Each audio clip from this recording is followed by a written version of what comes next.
Bueno, vamos a hablar en esta lección del humanismo, la valoración del hombre en el mundo. Recordemos que en la época medieval la medida de todo no era el hombre, sino era Dios, y el hombre era más pequeño y era uno más en el mundo.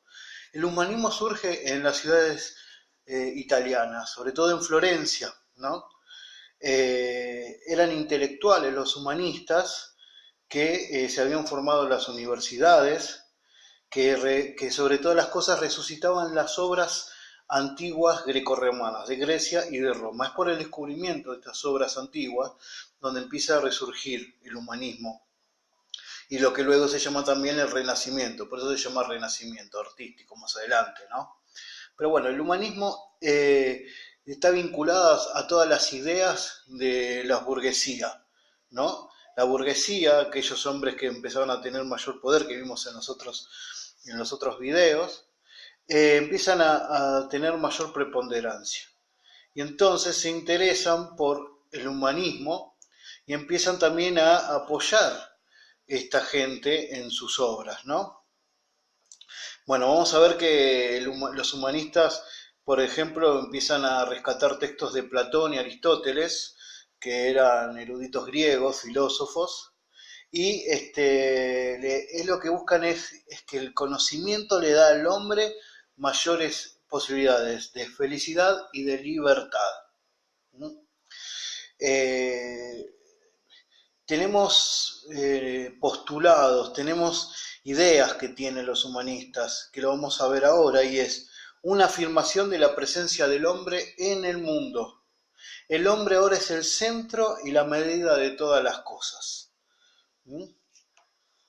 Se tiene gran confianza en el destino de la humanidad y el hombre es un ser libre y superior a todos.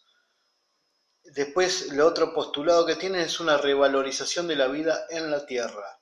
Ya no se piensa tanto en la vida del más allá, en otra vida, en el cielo, en lo trascendente, como era el pensamiento medieval. Ahora lo que importa es el lugar en la Tierra, en este lugar, ¿no? Y hay un ejercicio de la crítica sociocultural a todas las autoridades tradicionales, como ser la iglesia, los poderes terrenales, como ser los nobles. Se empieza a dudar y a discutir todo tipo de filosofías provenientes de ellos, ¿no?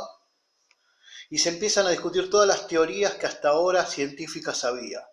Vamos a ver que ya no es la observación que ya ahora es la observación de los hechos por procedimientos inductivos, de lo particular a lo general. O sea, cuando se quería saber algo antes, en la Edad Media, te lo explico, por ejemplo, se pensaba, y venía del pensamiento, bueno, yo creo que la Tierra gira, que la Tierra está fija y los planetas giran alrededor de la Tierra porque tal y tal cosa. Ese era el pensamiento medieval, porque se lo ponía a Dios sobre todas las cosas y no se razonaba. Lo que sucede ahora es que se empieza a observar y se ve cómo si yo veo que los planetas, si yo veo que la Tierra pasa de noche y de día y que veo que las estrellas se observa y se dan cuenta que observando van desde lo más chiquito a lo más grande y ahí es donde se pone una ley universal de ciencia, por ejemplo. O sea, es la observación y los procedimientos inductivos. Logran un rango social importante los humanistas, ¿no? Pero esto no es fácil, esto lleva un tiempo de estudio, de esfuerzo, que a veces cuando son muy chicos, muy jóvenes, ¿no? Los burgueses, vuelvo a los burgueses, se transforman en mecenas y protectores intelectuales y artísticos. ¿Qué es un mecena? Un mecena es aquel que, por ejemplo, invierte dinero a aquel artista que quiere realizar una obra o algún escritor que quiere sacar algún libro, por ejemplo, ¿no?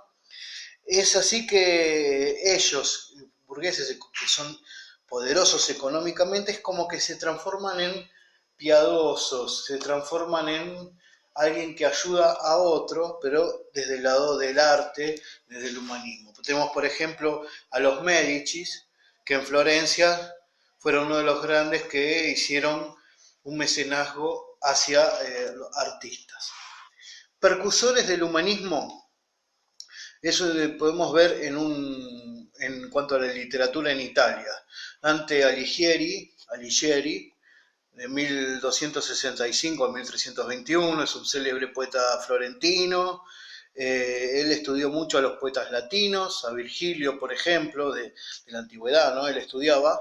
Y vamos a ver que su obra capital fue la comedia, también llamada Divina Comedia, que la Divina Comedia nos demuestra cómo es el infierno, el purgatorio para los ojos de él, ¿no? Y luego ingresa en los cielos. Habla como habla de la vida terrena sobre todas las cosas. Francisco Petrarca, de 1304 a 1374. Es un poeta toscano, también de Italia. Está apasionado por la antigüedad grecorromana. Fue uno de los precursores del humanismo. Y también incursionó en la labor histórica y en la filosófica. Y después lo tenemos a Boccaccio, 1313, donde nació, 1375, donde muere. Es el padre de la prosa italiana, como nace quizás el italiano como hoy en día se conoce, ¿no? de la escritura. El Decamerón fue su obra más importante, que son una colección de 100 novelas, 100 cuentos, ¿no? Bueno, estos son más o menos los padres en cuanto a la literatura del humanismo. Quizás no hace falta verlos para el examen, pero sí conocerlos, ¿no? Supongo. Después tenemos una hoja, en la hoja 14, donde también después léelo, que habla de humanistas, de dónde estaban. Vas a ver que hay muchos, sobre todo en Italia. Leonardo Bruni, Marsilio Ficino, Juan Pico de la Mirandola, son muy importantes. Después tenemos en los Países Bajos, Éramos de Rottenberg, que Éramos de Rotterdam es muy importante, era de la Iglesia Católica, y fue el primer humanista cristiano, donde él buscó ir a las fuentes quizá del cristianismo, ¿no? Y él criticó mucho a la sociedad de esa época.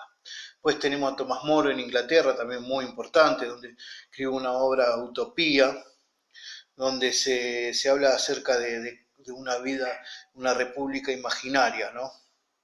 Bueno, en España a Juan Luis Vives y Antonio de la Nebrija. Son para que veas más o menos cómo te das cuenta que hay muchos de Italia y cómo todos estos tienen mucho que ver con el tema de la burguesía, ¿no? Como los burgueses que comerciaban, fíjate que Italia, Florencia, los reinos esos eran los que más habían crecido los burgueses porque estaban más cerca del mar. Y esos burgueses eran los que apoyaban, ¿no? Bueno, hasta aquí por este video.